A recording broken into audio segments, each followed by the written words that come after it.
Before we get started, I want to say Merry Christmas to all of our listeners, and certainly I appreciate your following over the years. Today's podcast, I go to my bookshelf here, and a book that was given to me by a friend of mine and former coach, was an assistant for me, was a head coach a long time in Northeast Ohio here in the Cleveland area, Al Valancizzi. Al actually coached Stan Drayton, the new head coach at Temple University. And Al was always just a wealth of knowledge for me, someone who was good to have on my coaching staff.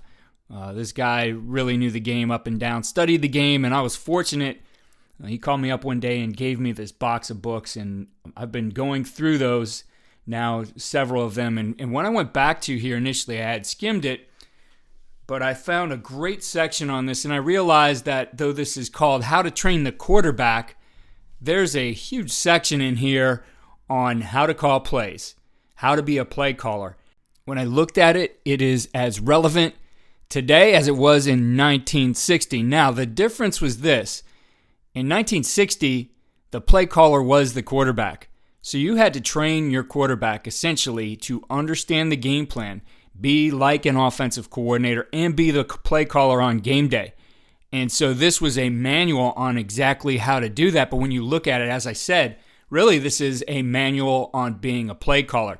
Now, this one I have is one of the originals from 1960, but I did find that you could get it on Amazon. It's in print still. You could get a paperback version of it. You could get it on the Kindle as well, and I highly recommend this to you if you call plays or if you plan to call plays in the future. Very detailed resource. So let's take a look at this here. But first, I want to give you a little historical background on George Allen in case you don't know who he is. This bio, which I'll read you, is from the Pro Football Hall of Fame.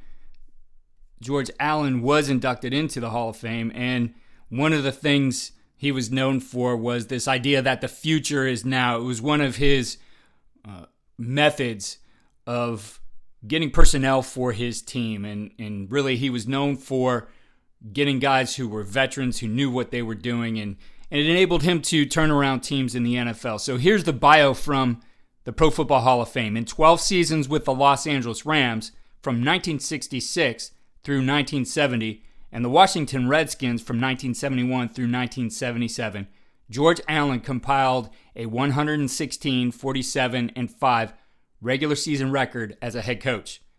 A native of Detroit, Michigan, Allen had the reputation of being a coach who could transform perpetual losing teams into winners.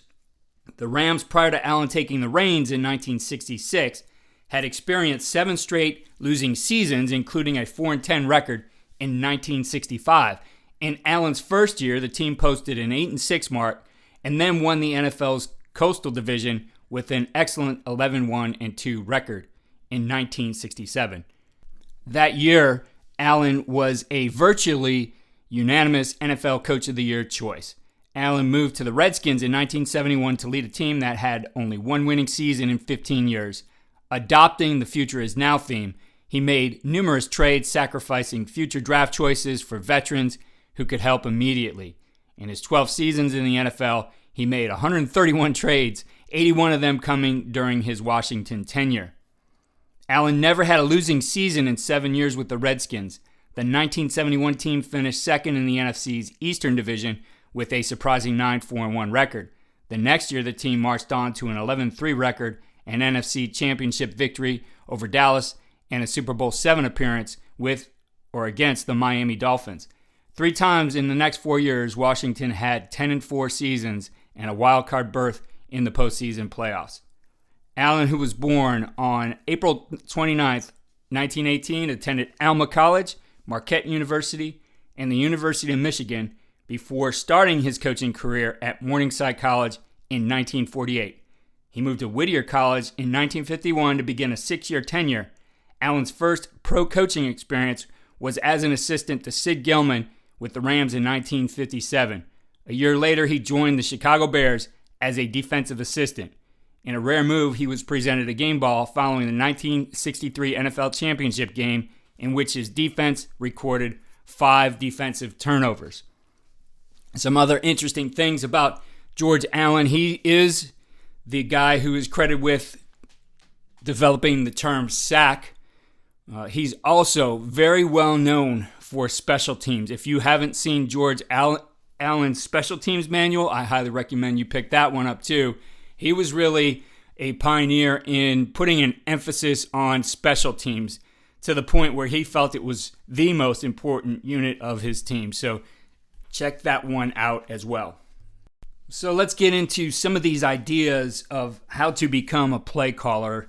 And as I said, this was on training the quarterback in 1960. But if you look at this manual just by paging through it, you see that George Allen was an extremely detailed guy. He was known for that. He was known for sleeping in the office, for doing things that just helped him be more efficient. There was a story I found that he often just ate peanut butter and ice cream because he didn't have to chew those, and that was something that was more efficient for him. So a fanatic about details. And so he goes into the classification of plays, and this in another section in the book, which is actually later, I think are important in understanding some of this section that we'll get into about play calling. So he divides the plays into 3 categories, and he says during the course of a football game, position on the field, down and distance, will in most part dictate his call.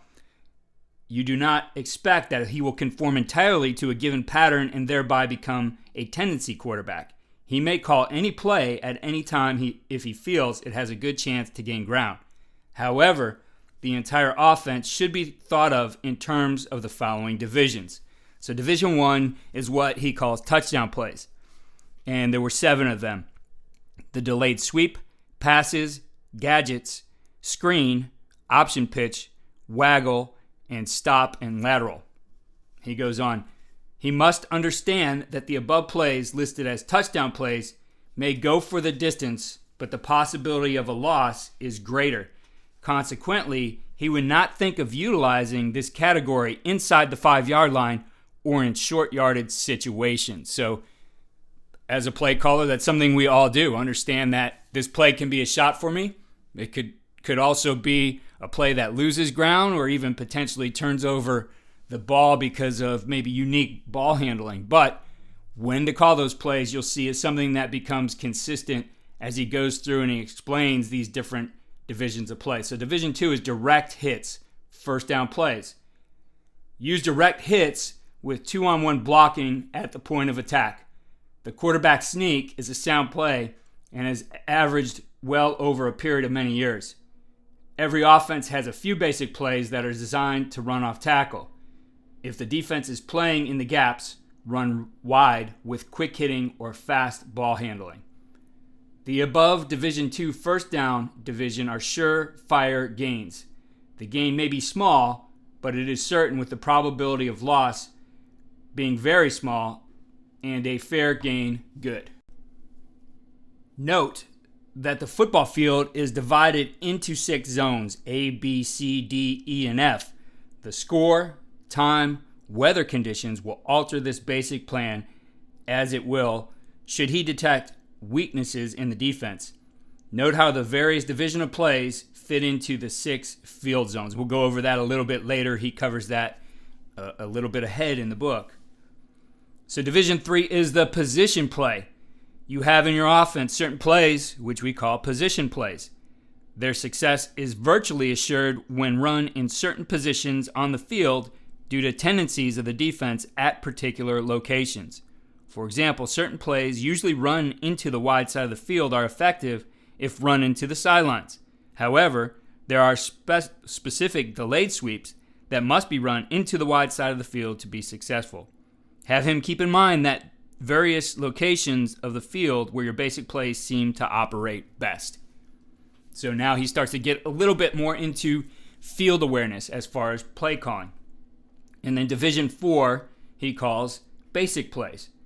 Your quarterback will have certain basic plays which he must run at almost any time or almost any position on the field. They are plays upon which your entire offense is predicated. Direct hits either by the halfback or fullback are sound. The reliable off-tackle plays that every offense has are plays in this category. He must run them often.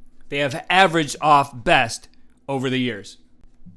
Then he gets into a section here where he talks about the play chart in relation to the opponent's goal. So the opponent's 1 yard line.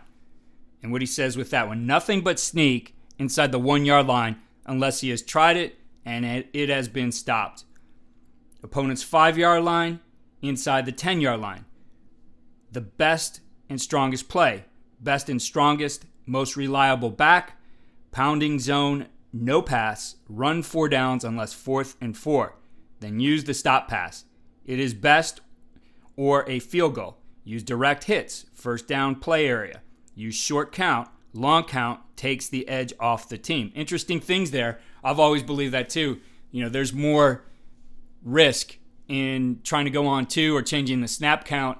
When you get inside that area, you're only going to get half the distance to the goal, where the defense will knock you 5 yards back if that's wrong. And, again, putting an emphasis on personnel, as he said, run it to your most reliable back. Then the opponent's 10 yard line. On first down division, strongest direct hits, pound. Think what play or plays brought the team down here. Who is your best back? Opponent's 15 yard line.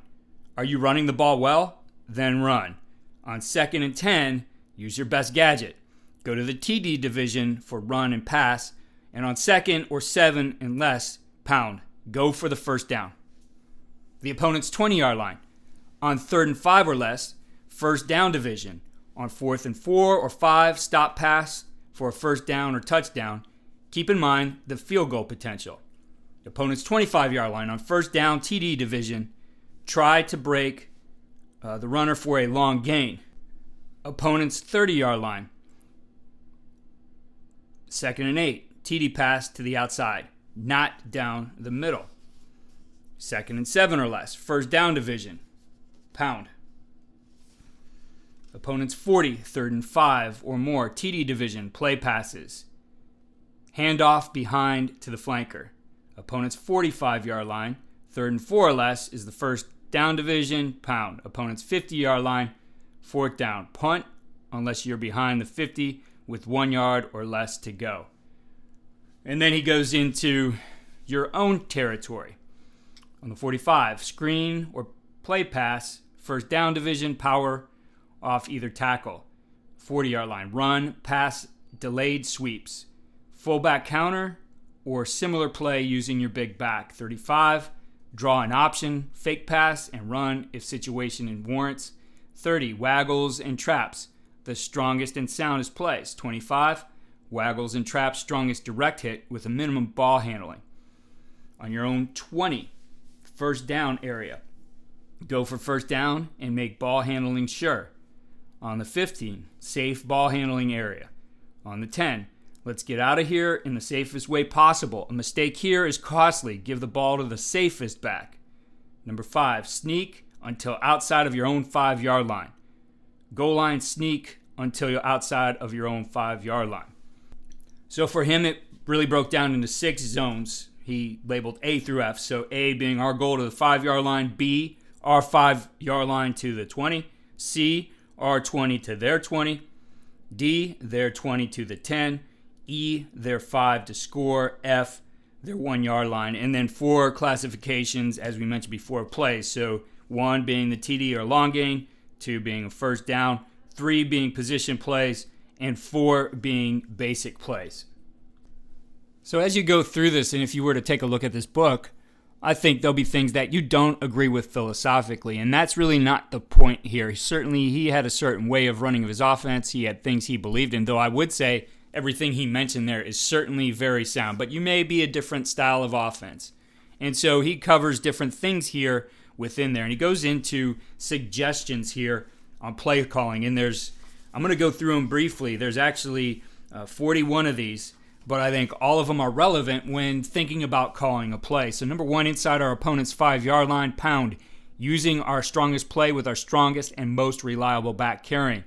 2, inside the opponent's 5 yard line, pound for 4 downs. 3, keep the clock in mind. Remember, your quarterback can throw 4 passes in 30 seconds. 4, use clutch series if time is running out inside the 5 yard line. 5, use clutch series if time is running out inside the 15 yard line. So clutch series is basically a series he puts together when the clock is running down. We call it today the 2-minute drill. 6, use clutch series if outside the 15 for the long pass. Note that we have 3 types of clutch series. 7, if the first pass on clutch series is incomplete, huddle up for the next play. If the pass is completed, continue to the second play of the clutch series. 8, note that all plays are either long gainer, TD area, or short gainer, first down area. Improper use will kill your team off. 9, run your basic play category often. It will help make everything else go. Certainly running your base offense is a sound part of your attack. Then he goes into number 10, invariable. When the QBs get to the opponent's 20, they neglect the bread and butter play, which got them down there. I think we could all look back if we've called plays before. We probably do get into that area sometimes and get focused on, here's my red zone calls. Maybe instead of continuing with our series and what we were doing, it may take us to the end zone. Number 11, if nothing else seems to resort to stop passes and hitch out behind the flanker, they are foolproof, can't be stopped. 12, screen, draw, and trap on obvious passing downs. Play pass on obvious running downs. Certainly sound practices there as well. 13, note that the football field is divided into 6 zones. All 6 zones overlap slightly, except the zone inside our 5-yard line and the zone inside their 5-yard line. 14, you must use change of pace in the use of starting count. Control of the count is one of the 2 advantages the offense has over the defense. Consistent use of one number eliminates the one advantage. 15, the other advantage is controlling the point of attack. Be sure to test all areas in the line of scrimmage. 16, basically, there are 3 threats in our attack. 1, inside. 2, outside. 3, pass. All you need to do is analyze what is working for you in order to know what play to call next. He goes into this later where he creates different types of series. He wants his quarterback to think about different sequences with that 1 inside, 2 outside, 3 pass. We'll talk about that one later. 17, if the inside is going, stay with the play to the inside. Number 18, do not save anything. If your quarterback discovers a weakness, work it to death. It may not be there when he wants it. Number 19, inside, outside, and pass. It is a simple formula. Use it. 20, the worst thing a quarterback can do is change the method of attack if he is succeeding. A, if inside is working, go inside and only have your quarterback go outside occasionally to keep them honest. B, if your running attack is working, don't change to passing. Common sense stuff there. 21, make sure your quarterback gives signals in the huddle clearly and decisively. Emphasize enunciation. 22, stress to your quarterback to always be sure everyone is set before calling the snap number. 23, your quarterback must watch for weakening or dazed defensive men. Run at them or pass in their area, always exploiting the weaknesses, right? 24, during timeouts, your quarterback should get all information from teammates. He should talk to both guards or tackles at one time, but only talk to 2 men at a time. So emphasizing what we would usually do on the sidelines, right? We get a timeout, we get the guys over, we talk to them, we get that information, or in between series too. And this is something he would put on the quarterback because the quarterback was the play caller. 25, if someone is breaking through and spoiling your quarterback's plays, he should check up at once to find out who is responsible. 26, your quarterback seldom calls a game from one side to the other, hitting the same hole with the same play. Follow the formula: inside, outside, pass. Pass, inside and outside, outside, inside, and pass. So again, changing up that formula with those 3 components. 27, it is a good idea to use your best play and ball carrier on first down. 28, your quarterback must gain 5 yards on the first down. It puts the defense under pressure. 29, if your quarterback gains less than 5 yards on first down, the defense puts him under pressure. 30, don't let the defense case your quarterback's pattern of calling by running a play on first down and a pass on third down. Cross them up on first down by passing and a draw, screen, or trap on third down. 31, insist that your quarterback be forceful in his play calls. Select plays without hesitation. Be at least one play ahead of of the team. 32, don't let your quarterback be too cute in his calls. Easy touchdowns are difficult against good teams. He must hammer to keep the line play aggressive. 33, know how to save time. A, clutch series. B, go on ready set. C, have team line up fast. D, call play quickly in the huddle. E, tell backs to run out of bounds. 34, now is chewing clock up. How to stall. Take the full count in the huddle, 25 seconds. Be slow in lining up. Use a flanker and have him position himself slowly. Do not allow backs to go out of bounds. 35, make sure the quarterback has analysis of your plays as follows. 30% pass, 65% run, 5% kick. So that's the formula he wanted. Certainly not a 50-50 balance, but for him, that was the offense he believed in. 36, have your quarterback know all he can about your opponents from coaches and scouts. It's what we do as offensive coordinators. We take in all that information that people have given to us.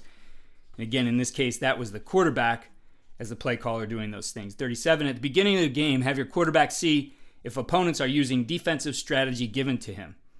If not, use basic plays until your staff is able to give him new information. We always have that situation, right? We want to get those plays in early in the game to verify, are they in what we saw them do before? 38, insist that he have a reason for each play. I think that's very sound. Why are you putting a play in the game plan? And certainly, why are you calling it on game day? 39, he must know the proper selection of plays and passes for A, first down.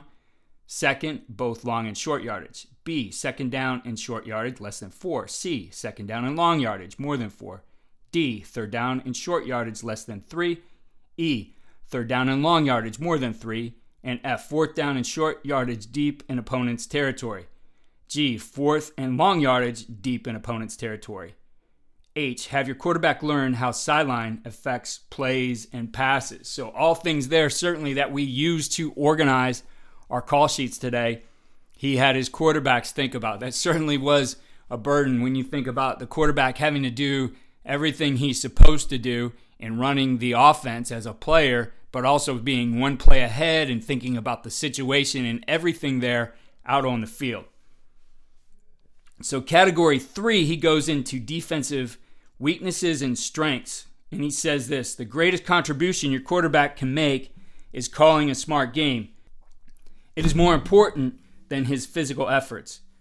A quarterback can have speed, ruggedness, passing ability, faking finesse, and still be an ordinary boy. Stress this. In order to be of greatest value, he must know and appreciate the strengths and weaknesses of defenses. Every defense has inherent strengths and weaknesses. He must fully appreciate these strengths and weaknesses so that he can direct his attack intelligently. There is not a defense that does not have a weakness. Remember, he must know what he is attacking and know the plays for each defense. So then his suggestion is this: teach your quarterback how defenses are conceived. There are 6 principles involved in establishing a defense. And I'm going to go through these. He certainly diagrams these and he goes into great detail here, but I'll give the main parts of each category. So number 1, he says defenses are either 3 deep or 2 deep. They are never 4 deep or 1 deep, except in desperate situations. Defense may be 4 deep in the last play or half of the game to defend a lead. Defenses may be 1 deep at the goal line. Otherwise, they are either 2 deep or 3 deep. If there are 3 men, there are 8 men close to the line of scrimmage. So basically, he boils it down into the formations they were using, that there's 3 deep and an 8-man front, or 2 deep and a 9-man front. And even when you look at our modern defenses and how, you might have a quarters attack where their safeties are coming downhill, those are more the 9-in-the-box types of defenses, and they're still really 2 guys who are primarily pass responsible. That's where you can get them, obviously, on play action. But I think those still hold true. Certainly there's a translation to what we see in modern defenses today, but I think that's a good starting point. Number 2, defenses are odd or even. If there is a man over the center, the defensive is odd. If there is no one over the center, the defense is even. 3, defensive linemen are generally spaced on every other offensive lineman. 4, there are generally ends on the end of the line. 5, linebackers are usually placed over uncovered linemen. 6, if there are an odd number of linebackers, the odd linebacker will be located in the middle. So he uses that kind of stuff to start that basic understanding of the defense. And certainly when we look at our answer sheets and what we want to do, we want to put together our game plans, our menu of plays that are best for attacking each of those. Practice drawing defenses using the above principles. You can diagram 80 defenses once you understand the above principles. To repeat, there's 6. 2 deep or 3 deep. Defenses odd or even. Linemen spaced every third man. Put the ends on the line of scrimmage. Linebackers stationed over free or uncovered linemen. If there's an odd number of linebackers, one will be stationed in the middle. Then he goes into another category here for play calling, and this is where he gets a little bit more specific on things. So number 1, every defense you have ever met or shall meet next will fall into and adhere to the above principles. 2, if your quarterback will look down the center of the field, it will give him an immediate picture of the defense. Example, if there's a man over center, it is odd. If there's a safety man, they are 3 deep. Then he goes over some suggestions for strategy and sequence and lists a few of those. Then he talks about this. Number 1, your quarterback must find the particular area in which your team outnumbers a defense and run at them. And he goes through and diagrams different examples, and he wants his quarterback to be able to see things. Certainly when we think about what information we want from the Prex box, we want to be able to know these because we want to be able to run to numbers. It's something we certainly apply today, and you hear a lot of offensive coordinators think about that. Then he covers things in a section here where he draws up different types of defenses to show where the best place is to attack. The following section, he goes into the passing game and some interesting things here, and you'll hear a lot of things we believe in now that have certainly translated to modern offenses. So the passing play is a very important part in your total offense. You should expect your quarterback to throw at least 30 to 40% of the time. Courage plays are an important part in the success of any passer. It requires a great amount of courage to deliver the ball correctly and accurately, knowing he will not have enough time to set himself before being knocked on his rear end. Since he will get knocked down once in a while, the only sensible thing is to expect it and learn the best means for coming through with the least amount of damage. Then he will be a better passer. Getting knocked is the price he must pay for the distinct honor of passing. Mind must triumph over matter. General principles he has here. There's 10 of them. 1, the passing game does not merely complement your running game, but is a vital and potent weapon in itself. 2, your total yardage gain must be somewhat equal to your running total. So while you're only going to pass, as he said, 30 to 40%, at least in his philosophy, he still expects pretty even yardage between the two. 3, anytime he sees a glaring weakness in his opponent's defense, your QB should feel free to throw from any place on the field. 4, there are 3 restrictions for the use of the passing game. A, when ahead and time is running out, do not throw but control the ball by running. And B, on 4th down on your side of the opponent's 30-yard line, do not pass unless information is sent in from the bench. C, inside your 5-yard line. I think a lot of teams now take a different approach inside the 5. I know it's the biggest opportunity. I think we always practice. We were on the 1-yard line. The first thing we do in practice in those situational days, the first thing they do on our own 1 was go out there and call it on 2. And we got to the point in practice I didn't even have to tell them what was scripted. They would go out there and do it. And then the second one we want to look at was a play action pass. Huge opportunity to score there. So I think it's sound philosophy to not throw very much inside your 5, but there are those opportunities where you might want to take a shot. 5, he must throw versus a strong running team. And B, if you have a great defense. Kind of different today. You hear coaches talk about running the ball more, right? Controlling the ball when you have a great defense. 6, the throwing aids running and vice versa. It keeps the defense honest. Certainly sound there. Number 7, throw 90% of your passes from your running deception rather than from drop back method. It freezes the secondary and complements the running game. it will result in many more touchdowns. You see that today quite a bit in the NFL. A lot of the most successful teams have a wide zone-based offense.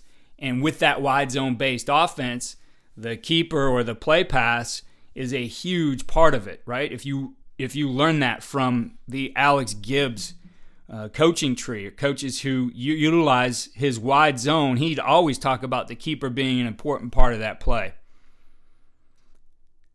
Number 8, throw when they expect you to run, screen, draw, and stutter when they expect your team to pass. 9, great passing situations. 1st and 10, 2nd and 1, but don't be thrown for a loss. C, after any delay in game, like after a penalty, after a timeout, after a change of goals at the quarter, after opponent's fumble, throw in the area of the man who fumbled. D, versus a substitute. E, with the win. F, versus an injured man who stays in the ball game. I think if your press box is doing a great job and your play caller on the sideline, having them see that, they have a new corner in the game right now, and immediately going after him is a sound principle. And you see it all the time. If you watch football on Saturdays, you watch it on Sundays, right away they're going to test that new man in the game. Certainly a sound strategy. And 10, screen, draw, and fake in passing downs and long yardage. So there's more there in his section, really going over the tactics of play calling, but best covered in reading those because he puts some diagrams in those as well. He has in chapter 7 of the book a section he calls drills for the quarterback and the coach. And what's interesting about these drills, and I think there's like 45 to 50 of these drills, they're all drills that are mental drills used to test the quarterback's knowledge of where he wants to call or how he wants to call a game, where he wants to call certain plays. And as I looked at these, I thought, wow, this is actually a really good set of drills that coaches can do. If you are the play caller, how do you get better at play calling? It's something we don't talk about a lot. I mean, your reps are limited on game day. Maybe you use some, call it, series in practice. I know a lot of time we want to script things to make sure that we get through everything we need, we get the right amount of reps. But do you use a call it period in practice? Something Noel Mazzoni and I talk about quite a bit when we got together on our series in this podcast. So we're going to go over a few of these. I think just some really good ones here. So he starts the section, though, by saying, it has been our belief that only a few coaches know how to train a quarterback. These drills will prove an excellent guide for obtaining a standard performance from quarterbacks. The drills with this chapter are neither complicated, nor do they require a great deal of time. They should be so handled that they will occupy only that period allotted to group work in the early part of the season. Considerable stress should be laid upon getting the quarterback ready to handle his attack for the first game. Overcoaching. Great care should be exercised to avoid overcoaching. At every stage of the game, the quarterback should be encouraged to make his own decisions. Everything possible should be done to develop his initiative and confidence. After the season is 2 or 3 weeks old, the quarterback's coach should retire to a position of friendly criticism and encouragement. Only in this manner can the quarterback be trained to develop self-reliance and initiative. And again, remember, a big part of this is the quarterback at this time was calling all the plays on the field. So he goes into a drill about using his voice. I think this is a good drill for him. As I said, most of these, though, are mental drills. The first 3 are a little bit more walkthrough on the field. Going to the 4th, a paper and pencil drill. The object of this drill is to provide training for the quarterback in the offseason. Instructions: quarterbacks should be worked during the offseason of the year off the field, the play with a blackboard or pencil and paper. The coach should draw a miniature field of the play, locate the ball thereon, assume the down and distance, and require the quarterback to call the formation and signal. In this manner, the quarterback can be trained and ready for spring practice or fall competition. Certainly one doing that work on the board is important. Do we do enough of it as coaches? Do we put ourselves through those scenarios where we practice those ourselves? There's a drill he calls defensive strategy map. The purpose of this drill is to provide defensive training for the quarterback so that he can call plays intelligently. Instructions: many coaches begin teaching strategy to their quarterback with a discussion of offensive. Actually, offensive football is meaningless unless the field general understands the basic alignment of the defense. Make a strategy map of defense that might be encountered in various zones of the field. This is a fine drill. The quarterback must understand what he is attacking. I think we can do that as a play caller as well, right? Get that visual where we're maybe putting together something like this that we could simulate. I don't know, you could do it on a PowerPoint. You certainly could do it on flashcards. You could put things up on the board, have somebody test you out. We want to have those quick decisions, especially if you're new at calling plays. I think something like this could be helpful. And certainly it's very helpful to your quarterbacks, even though they're not going to call a play, to be able to do something like this. That these are the weaknesses of the defense. This is what we're trying to attack. The passing chart drill. The purpose of this drill is to test the quarterback on his passing offense. Instructions use an 8.5 by 11 sheet or card as illustrated. It is a good practice to have the field general put down the play numbers in the zone where he thinks passes might be completed. And then he has a diagram that goes along with this that essentially, if you were to think of it, it shows tight end to tight end, right? It doesn't really show all the positions of where the backs are, but then just has areas of the defense that he numbers going from left to right along the outside, third of the defense at different levels, 1, 2, and 3. The middle of the defense coming backwards, he has 4 and 5, and then to the right, 6, 7, and 8. Really, you could do these and divide it up into sections in thinking about in certain areas of the field where our pass is most likely to be completed based on what we know about their defense. I don't know if I've ever done that with a quarterback. I certainly think that would be very sound in working through as a play caller what I'm thinking here, where we expect the ball to be completed, to help him better understand as we get into different areas of the field, what can we do. So I think a good drill that can be implemented in different ways with the play caller and the quarterback. The game chart drill.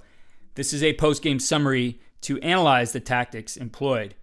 Instruction. Play used, ball carrier, field position, yards gained or lost, first downs, penalties, fumbles, passes attempted and completed, yards gained in passing, punts, the number, distance, and average. By studying this chart, the mistakes of the scrimmage or previous game can be noted and possibly avoided in the future. If film is not available, this chart can be substituted. So that self-scout, going back and looking at it, again, as a play caller, why were you calling those plays? What were you thinking? Did your quarterback's understanding of what you were trying to do match it? I think those are important things as you go back and analyze. And again, he listed in here as a drill. I love this drill as an off-season study for the quarterbacks. Certainly looking at this and having something like this to practice against would be good for a play caller as well. It's called the defense drill. Object of this drill is to provide written homework for the quarterback. Instructions. Give the quarterback one examination each week. Outline 5 or 6 defenses against your offense, and the quarterback will be required to take these diagrams home, study them, and choose the plays of our own system that could possibly gain ground against these various defenses. You have a quarterback school, you're doing these things in the offseason, give them time to look at things, study things, get their mind focused on how do you attack certain defenses. I love that drill to have them bring him back and discuss those things. I think that's something that's really good to prepare your quarterbacks. And again, you're getting into that framework of how do we attack a certain defense. So in the offseason, you have some of those things in your quarterback room, but at the same time, you're getting that work as a play caller, thinking about how you do that and explaining it. Anytime you teach, you certainly solidify your thoughts on something. Rating plays. This reminds me of what Andrew Coverdale shared on the podcast. We talked about his love it or like it list. But the object of this drill is to provide training for the quarterback in evaluating the offense. Instructions: have the quarterback list all of his plays. The list should be revised from time to time, eliminating weaker plays and the plays not used. At the end of the season, put on a smaller card a short list of successful plays and the game in which they were used. I think going through that exercise in the offseason as a play caller is helpful as well, rating those plays. What did you call the most? What was their success rate, etc., and understanding better your thought process. What were you thinking? Why did you call a certain play? So something that's good for the quarterbacks and for the play caller as well. Skipping ahead, here's another one. Again, I think good for the quarterback as well as the play caller to be able to sit down and talk about these things. It's called the probable defense drill. This drill is to provide the quarterback practice in running plays against probable defense. Mondays or Tuesdays have the quarterback diagram defensive alignments expected from opponents to determine which plays would be best. He should then work these plays into a series. This series would then be stressed during the practices preceding the game. One of those mental drills to be able to sit down with those guys. Again, as Coach Allen said, these shouldn't take a lot of time, but going through and having these exercises throughout the week. I think it's, as I said, good for the play caller as well. What can you develop in your habits or in your practice routine to get you better at calling plays? Is it putting together PowerPoints where you can maybe randomize these slides, go through and put these different situations in front of you? What do you expect? Really honing in on that game plan for the week. Yes, we have our play chart, but in the heat of the moment, do we remember all those things we talked about? So practicing some of those, I think, are important.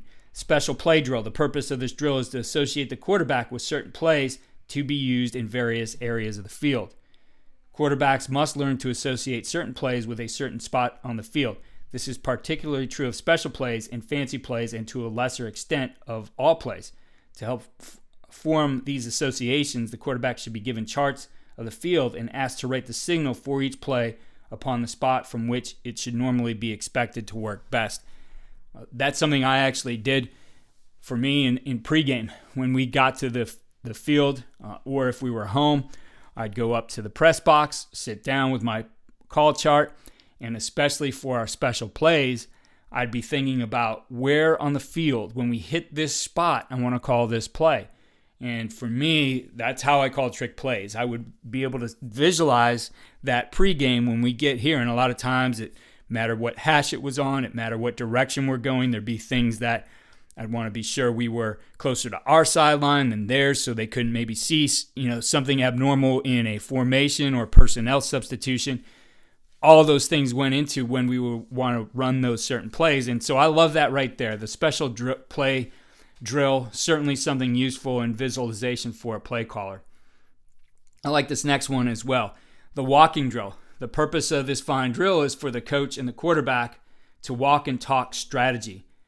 Instructions. The best place to teach generalship is on the practice field. The coach should make it a practice to walk over the playing field with quarterbacks, stopping at various places and saying something like this: is the middle of the second quarter, 0-0, weather conditions just as they are now. We get the ball here 1st and 10. What would you call? If the quarterback answers the right play, then go on to something else. If he calls the wrong play, stay right on the same spot until the situation is clear in his mind. This is an excellent drill. I agree. I love that idea because I think we're in a different time. We don't give our quarterbacks that ability to call plays like that all the time. Maybe they do some things at the line of scrimmage, but it would help you as a play caller as well to walk the field with him and your other quarterbacks and have those discussions. Why are we calling plays here? Anything like this, these associations, these drills you're going to do are going to solidify that game plan in your mind, so you know exactly what you need to do and where you need to go in certain times in the game, certain situations, etc. So I really just highlighted a couple sections of this book. Again, highly detailed. He has a section where he goes into how to use charts. Again, back at that time, those charts were shared with the quarterback on the sideline so the quarterback could think about his own strategy, but certainly applies to the play caller as well. And there's numerous charts in here that he utilizes during the game. He has another section which he goes over, again, the strategies, how to use the running game. He talks about the field zones again.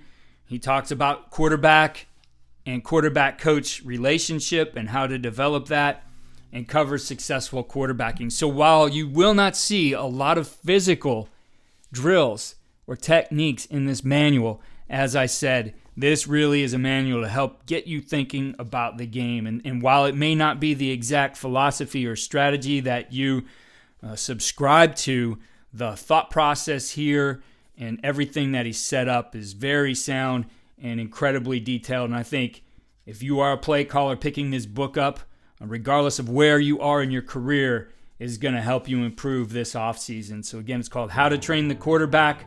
You can find it on Amazon by George H. Allen. Again, Merry Christmas. Thank you for listening to the podcast. Follow all we're doing at coachandcoordinator.com and follow me on Twitter at Coach K. Grabowski.